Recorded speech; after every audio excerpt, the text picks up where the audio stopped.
The call came through at 2:47 on a Thursday afternoon, while I was piping ivory buttercream roses onto a 5-tier wedding cake for the Hartley reception. My phone buzzed against the marble countertop, and I saw my husband's name light up the screen with the kind of casual cheerfulness that made everything that followed impossible to believe. Just got word. The Meridian contract is ours. 6 figures, babe. We're celebrating tonight. I actually set down my piping bag and pressed both hands flat against the cool marble, steadying myself against the wave of genuine joy that moved through me. 8 years of watching him grind through the competitive world of commercial real estate development. 8 years of canceled dinners and rescheduled vacations and reminding myself that the hard work would eventually pay off. And here it was. The Meridian contract. The one he'd spent 11 months pursuing. The one that would establish his firm as a serious player in the regional development market. I typed back immediately. So proud of you. I'll bring something special. What I planned to bring was a cake. Of course it was a cake. That was what I did. I'd built my entire livelihood around edible beauty custom wedding cakes, celebration tiers, corporate dessert displays that had graced the tables of half the notable events in our county over the past 6 years. My studio occupied what used to be our dining room, now transformed into a professional workspace with a 6-burner range, temperature-controlled chocolate cabinets, and shelving lined with the specialty tools that had taken me years and thousands of dollars to accumulate. My husband had always called my work the cake thing with an affection I'd mistaken for genuine admiration. I understand now that affection and admiration are entirely different currencies. I sketched out a small celebration cake between finishing the Hartley order, a simple chocolate ganache with gold leaf accents and the words Meridian piped in elegant script across the top tier. Nothing elaborate, just something that said, I see you. I'm proud of you, we're a team. I loaded it carefully into the insulated transport box I used for deliveries and changed out of my flour-dusted apron into the sage green dress my husband always said brought out the warmth in my eyes. His office sat on the 14th floor of a glass building downtown, a space he'd leased 3 years ago when his firm had grown enough to require something more professional than the home office where he'd started. I'd visited maybe a dozen times over those years, enough to know the receptionist by name and recognize most of the faces in the open workspace. What I didn't expect, stepping off the elevator at 4:15 inches the afternoon, was the particular quality of silence that greeted me. Not the focused quiet of people working, but something tighter. Several heads turned when I walked through the glass doors, and I caught the specific micro-expression that people make when they recognize someone who doesn't yet know something they know. A kind of suspended breath. A held-back moment. His assistant, a young woman named Becca who'd always been warm and chatty when I stopped by, looked up from her desk and went still in a way that didn't match her usual energy. Mrs. Calloway. Hi. She glanced briefly toward the closed conference room at the far end of the hall, then back to me. He's in a meeting. That's okay, I said, smiling, holding up the transport box. I just wanted to drop off something to celebrate the Meridian news. I won't interrupt. He said not to be disturbed. Her voice carried something careful in it. Something rehearsed. I told her I'd just leave the cake at his desk, and she didn't stop me, which told me more than any words she might have offered. His office was empty. I set the cake box on his desk and was writing a quick note on a sticky pad I found beside his keyboard when I heard voices through the thin wall separating his office from the smaller conference room adjacent to it. The wall was glass, frosted from floor to chest height but clear above, and I was standing at exactly the wrong angle to see nothing until I shifted slightly to reach for a pen and saw everything. My husband had his business partner pressed against the conference room wall with a familiarity that made the room tilt beneath me.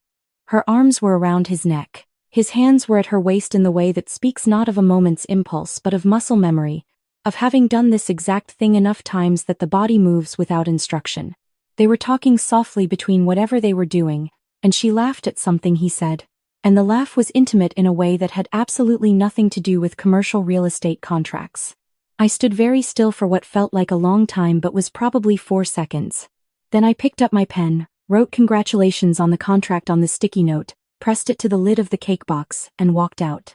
I didn't run. I didn't make a sound. I rode the elevator down 14 floors with my hands folded in front of me and my breathing very deliberate and even, like someone who had decided to survive a thing before they'd fully processed what the thing was. The drive home took 26 minutes. I know because I watched the clock the entire way and felt nothing but a strange, spreading coldness where my heart was supposed to be. Our house had been my grandmother's before she passed, a craftsman bungalow with deep-set front porch and original hardwood floors that creaked in the same places they always had, familiar as a language. I'd baked my first professional cake in that kitchen at 29, standing at the same counter where I'd watched my grandmother make biscuits on Saturday mornings. The house was mine by inheritance, the mortgage was mine by name. My husband had moved into my grandmother's house and we had both, over time, started calling it ours. I sat at that kitchen counter for a long time without turning on the lights. When I finally moved, I moved with the focused precision of someone who has decided that grief is a thing to be scheduled for later. I opened my laptop. The first thing I did was look at our joint account. $41,000, which I knew was lower than it should have been given our combined incomes over the past year. I managed all our finances I always had, the same way I managed every administrative element of our household, because my husband said numbers made his eyes cross and he trusted me completely. I scrolled through 6 months of transactions with the clinical attention of someone reviewing evidence rather than a life. Restaurant charges that occurred on evenings he'd claimed to be working late. Hotel receipts in a city 2 hours away during a weekend conference I'd had no reason to question. Jewelry purchases from a boutique downtown, a store where I had never received a single piece of jewelry in 8 years of marriage. A pattern assembled itself with depressing clarity. The timeline began approximately 7 months ago, which coincided exactly with the period when he'd started pursuing the Meridian contract and spending increasing amounts of time with his business partner, who had, he'd told me, brought critical investor relationships to the deal. She'd brought something, certainly. My husband texted at 6:30, celebrating with the team. Don't wait up. Love you. I stared at those 2 words. Then I set my phone face down on the counter and opened a new spreadsheet. Over the next 2 hours, I documented everything. My income from the cake studio over the past 3 years, wedding commissions that averaged $2,800 per cake, baking classes at $95 per student with 8 students per session twice monthly, corporate dessert contracts with 3 local event venues, and the online tutorial subscription I'd built to 4,200 paying members at $18 per month. The numbers surprised even me when I added them up. I had spent so many years thinking of myself as the quieter income in our household, the supplementary earner, the one who worked from home while he worked downtown in the serious glass building, that I had never fully calculated what I actually generated. I generated more than he did. By a margin of nearly 30%. My husband had been calling my livelihood the cake thing for 8 years while it quietly outpaced his salary. I filed this information in the growing folder I was creating in the part of my mind that had stopped feeling things in order to start thinking clearly. I called the bank that evening and initiated the process of separating our joint accounts. The representative was professional and unhurried and required 40 minutes of verification and documentation, during which I moved a substantial sum into an individual account that existed only in my name. Then I called the credit card companies. There were 4 cards connected to accounts we shared.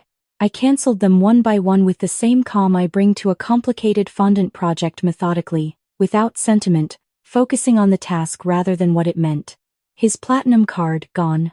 The travel card that had apparently funded a romantic weekend he'd described to me as a client site visit, gone. The department store card where he'd bought gifts for someone who wasn't his wife, gone. He would discover the cards were canceled when he tried to use them, probably the following morning. I thought about the precise moment he would reach for his wallet at a restaurant or a gas station or wherever he spent Thursday evenings and find nothing working, and know in the instant that knowledge arrived that something had shifted irrevocably in the architecture of his life. The locksmith I called operated a 2-4-hour emergency line. A man named Carl arrived at 9 p.m. and replaced every lock on every exterior door with the quiet efficiency of someone who had seen this specific situation many times before. He handed me a ring of new keys without making eye contact and wished me a good evening in a tone that suggested he understood it probably wouldn't be. I slept in the guest room that night with the door closed and my phone silenced. My husband came home at midnight. I heard the key fail in the front door. A pause. The key tried again. Another pause, longer this time, during which I imagine he stood on the porch processing what a key that no longer works means when you arrive home past midnight on the night your wife brought a celebration cake to your office. I heard him knock twice, not urgently, but with the measured restraint of a man who is trying to determine how much trouble he's actually in before he commits to an approach. I didn't answer. I heard him on his phone in the driveway, his voice low and controlled. and then I heard his car pull away. He went, I learned later, to a hotel downtown. The decision to leave rather than continue knocking told me more about the state of his conscience than anything he might have said. He sent 6 texts that night. I read all of them the following morning with the detached attention of a researcher reviewing source material. They progressed from casual "Hey, key's not working. Did you change the locks?" through confused "Claire, what's going on? Call me," to something approaching alarm. "I don't understand what's happening. Please just talk to me."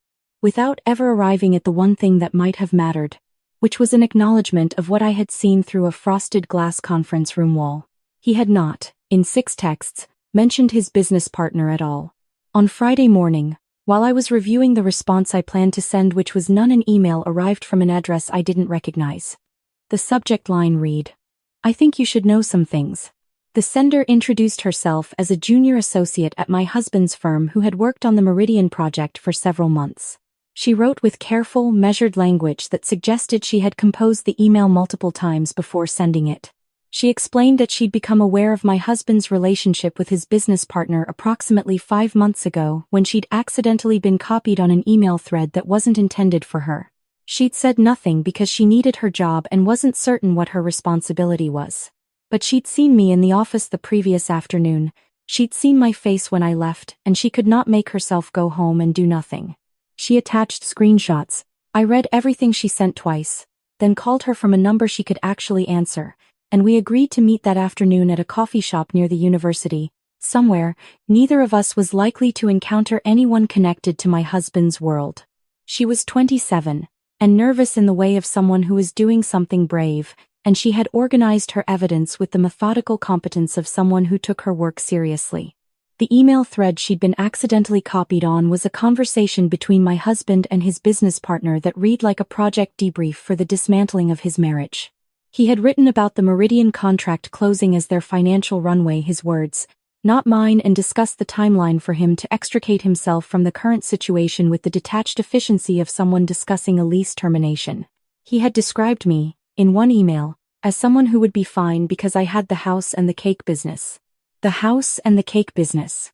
As though my grandmother's home and the livelihood I had built from nothing were simply assets to be allocated, rather than the core of a life I had been living in good faith beside a man who was simultaneously planning its end.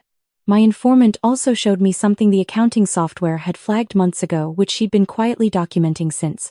My husband and his business partner had been billing personal expenses to the Meridian project account.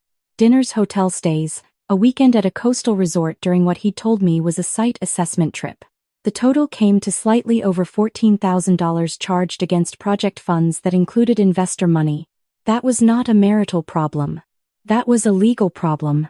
I thanked her with a sincerity I hope she understood, and I drove home, and I spent 45 minutes researching attorneys before I found the name that appeared in 3 separate articles about high-asset divorce cases in our state. Margaret Holloway had been practicing family law for 22 years and had a reputation built on one specific skill she did not lose.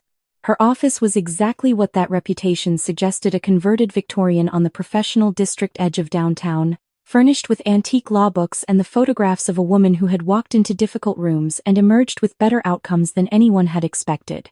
When she shook my hand, I understood immediately that I was in the presence of someone who had spent 2 decades turning other people's bad situations into winnable cases. I laid out everything I had on her conference table. The emails, the expense documentation, the financial analysis I'd compiled the night before, the screenshots from my inbox. She reviewed everything with an expression that didn't change much, which I found reassuring rather than cold. When she finished, she set down the papers and looked at me with the directness of someone who doesn't trade in false comfort. "Your husband made this considerably easier than most," she said. "He documented his intentions in writing.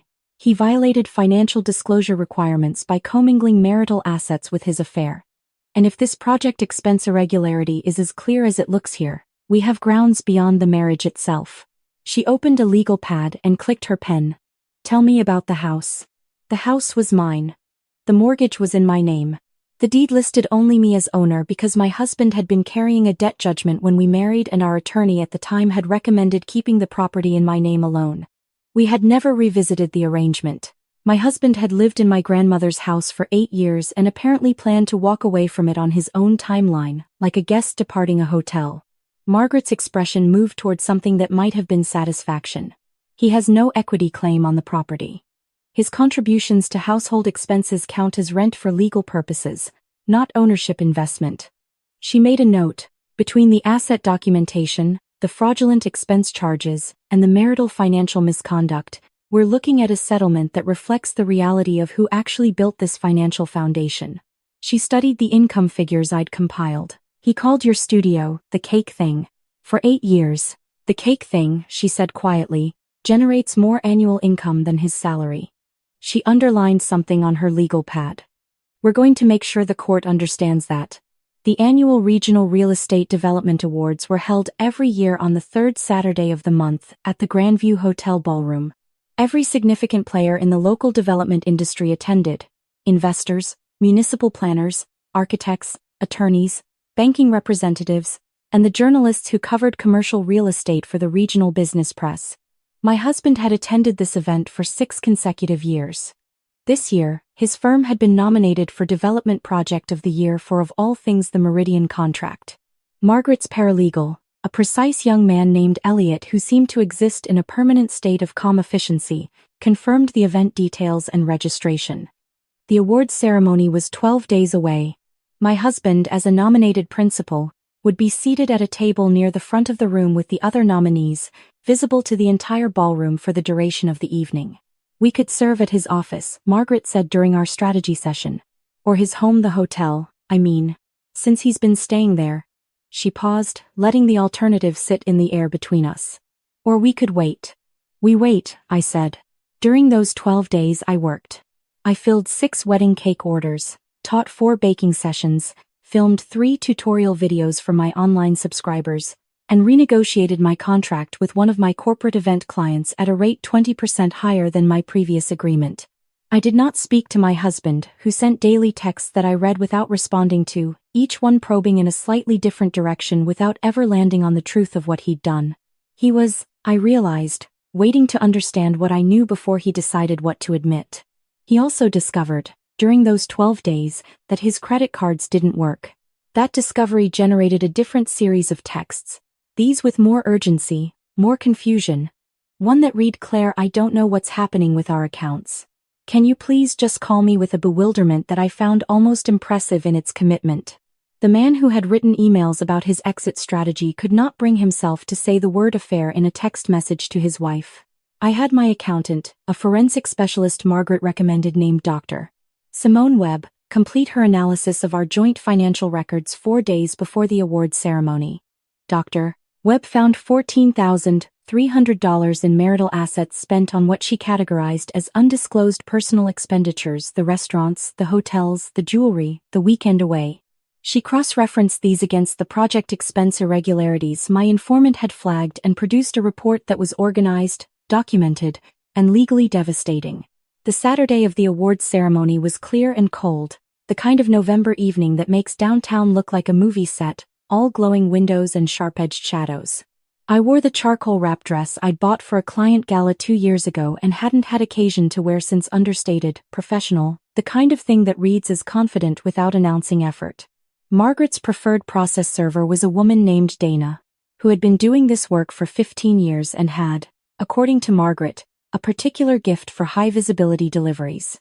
She was compact and unremarkable in the way of someone who moves through rooms without drawing attention until the exact moment she chooses to draw it. We reviewed the timing in the hotel lobby at 7:45 p.m., 45 minutes into the cocktail reception. 15 minutes before guests would be called into the ballroom for dinner and the awards program. The cocktail hour was in the hotel's East Reception Room open bar. Past appetizers, 130 people conducting the business of being seen. I stayed near the far end of the room, beside a pillar, with a glass of sparkling water and the practiced ease of someone who attends industry events regularly. A few people recognized me from catering work I'd done for real estate functions over the years. I made polite conversation and kept my husband in my peripheral vision without looking directly at him. He was working the room with the fluid confidence of a nominated finalist, moving between clusters of people with his business partner slightly offset from him, the two of them maintaining the performance of professional colleagues sharing a significant career moment. They were good at it. I'll give them that. They'd had 7 months of practice. At 8:03, Dana moved. She crossed the reception room with the directional certainty of someone who has identified her target and has nothing but the next 30 seconds in her mind. The room was loud enough that only the people in immediate proximity noticed her approach a cluster of perhaps 12 people that included my husband, his business partner, 2 investors I recognized from the Meridian Project announcements, and a journalist from the regional business magazine who had, fortunately for the documentary record of this moment, been mid-conversation with the group. "Excuse me." Dana's voice was not loud, but it had a quality that caused people to turn. "Are you Daniel Calloway?" My husband turned with the automatic politeness of a man at a networking event. "I am. You've been served." The envelope landed in his hands with a sound that might have been perfectly ordinary but landed, in my perception, like something definitive. My husband stared at it for one very long second with the expression of a person whose body has understood something before their mind has caught up. I walked toward the group then, because this was the part I had practiced, and I had decided that if I was going to do this, I was going to do it fully. He looked up and found me. The recognition in his face was complicated relief and dread arriving simultaneously. The expression of someone who has been waiting for a confrontation and has nonetheless not prepared for the specific reality of it. 8 years, I said, clearly enough for the surrounding circle to hear without performing for the room. 8 years of the cake thing. Turns out the cake thing was paying for your exit strategy the whole time. I handed a second envelope, not to him but to his business partner, who received it with the stunned motionlessness of someone who had not anticipated being named in anything. Dana positioned herself to ensure the delivery was clean and witnessed. "That one," I said, "is for the expense account charges. $14,000 of investor money on personal hotel stays is fraud, not just a bad decision." Then I turned and walked toward the exit, because Margaret had told me that the final image matters almost as much as the statement, and I had decided that my final image would be a woman in a charcoal dress walking toward a door with nothing urgent in her posture. Behind me, I heard the particular quality of silence that descends on a professional gathering when something real has just occurred. My husband did not attend the awards portion of the evening. His firm won Project of the Year for the Meridian contract, and from what I heard later, the award sat unclaimed on the stage for 7 minutes before someone from his office accepted it on the firm's behalf. The divorce took 4 months. Margaret had been accurate in her assessment of the evidence. The combination of documented financial misconduct, the marital asset misappropriation, and my sole ownership of the house produced a settlement that my husband's attorney apparently described to him as the worst possible outcome. He left our marriage with his personal belongings, his car which was in his name, and a legal obligation to repay $14,300 into an account in my name as restitution for misused marital funds. His business partner's situation was addressed separately. The investors in the Meridian project retained their own counsel when the expense irregularities became part of the public divorce record, which meant the $14,000 in fraudulent charges became the foundation of a civil matter that was, by all accounts, ongoing and unpleasant. Her professional reputation in the regional development world, where reputation is most of what you are, was the first casualty. My husband relocated to a city 3 hours away where he had a cousin and, presumably, a fresh professional context in which his particular history hadn't preceded him. The first thing I did after the divorce was finalized was renovate the back porch. I'd been wanting to enclose it as an extended studio space for 3 years, and my husband had always said it was impractical, which turned out to mean he didn't want to invest in something he was planning to leave behind. The contractor finished in 6 weeks, and I now have a light-filled workspace that overlooks the backyard garden and has, on multiple occasions, been photographed by clients who can't believe a cake studio can feel like this, like somewhere a person has made a real life. My online subscriber base crossed 7,000 in the spring, which meant the tutorial income alone covered my mortgage with room left over. 3 local restaurants approached me about developing signature dessert menus. A bridal magazine asked to feature my work in their regional issue, which generated inquiries from couples I wouldn't otherwise have reached. One of those inquiries came from a man who was planning his sister's wedding and wanted something unusual, not the standard tiered arrangement he explained in his email, but something that reflected her actual personality rather than a generic idea of what a wedding cake should look like. He was specific and thoughtful and asked intelligent questions about flavor and structure that suggested he had done actual research before reaching out. We met to discuss the commission at a bakery near his bookshop. He owned an independent bookstore downtown, the kind that has reading chairs in the corners and actually orders things for you when they don't have it in stock. His name was Thomas, and he was 41, and he listened to my explanation of custom cake construction with the focused interest of someone who finds the process genuinely interesting rather than performing interest as a social courtesy. I had learned over the previous year to tell the difference. His sister's cake was a 3-tier hazelnut praline with hand-painted botanical details in edible gold, and it was one of the best things I've ever made. He attended the wedding, of course, and found me afterward to say that the cake had made his sister cry not from the taste, though the taste was apparently remarkable, but because it looked, she'd said, like something someone had made specifically for her. That's what I do, I told him. I make things specifically for people. He came by the studio 2 weeks later with a first edition of an M.F.K. Fisher food memoir he'd found at an estate sale, on the grounds that anyone who took baking as seriously as I did probably had opinions about food writing. He was right. We talked for 2 hours at my kitchen counter while a batch of cardamom shortbread cooled on the rack between us, and the conversation moved from food to craft to what it means to build a business around something you actually love. And at no point did either of us pretend that it was about anything other than what it was. I performed a new composition at a charity dinner in March. I'd taken up piano again, something I'd let slip during the marriage. A piece about the particular quality of early morning light in a kitchen when it's just you and the work and the knowledge that everything you've made belongs entirely to you. Thomas sat in the 3rd row and listened the way he'd listened to me talk about cake, like what I was saying actually mattered. Someone asked me recently whether I regretted not confronting my husband the night I came home from his office. Whether the months of quiet preparation had cost me something by delaying the reckoning. I've thought about this carefully, and the answer is no. Walking out of that building without a word was the most powerful choice I made in the entire sequence of events that followed. Not because silence is strength as a performance, but because in that moment, silence was the truest expression of who I was deciding to become.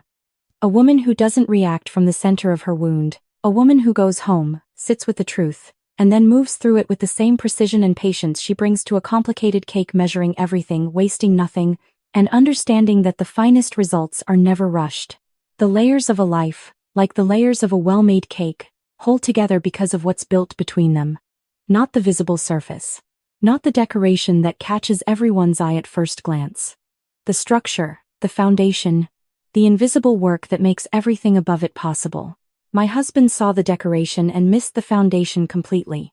That was always going to be his most expensive mistake. If this story moved you, the long patience, the quiet preparation, the moment when silence finally gets to speak, you know what to do. Like this video. Subscribe for more stories about women who understand that the most powerful revenge is simply becoming completely, irreversibly yourself. Share it with someone who needs to hear that fine is not the ceiling. It never was.